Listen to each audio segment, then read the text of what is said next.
Hello, I'm J.W. Pascal, President of Air Manufacturing Corporation, the home of Auto AC Solutions. In this video, we're going to talk about the POA update valves and the POA eliminator valve.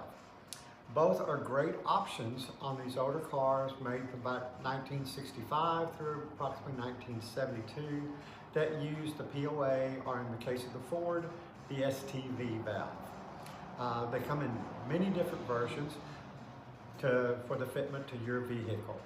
We're going to first talk about the POA update valve. As you can see, it's just a plain, simple tube with a low pressure switch. It does come with full instructions with a pigtail and all the O-rings and connectors that you will need.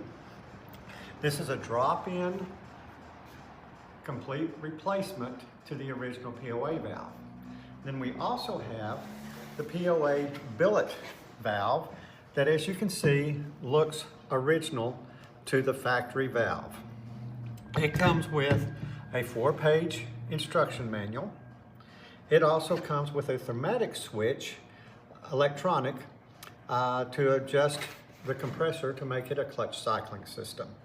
Again, it comes with all the parts needed to replace the POA valve. This is a drop-in direct replacement. You can find these on our site for the particular vehicle that you're needing it for.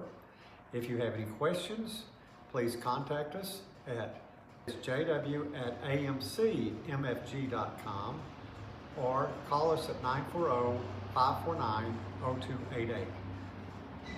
Thank you and God bless.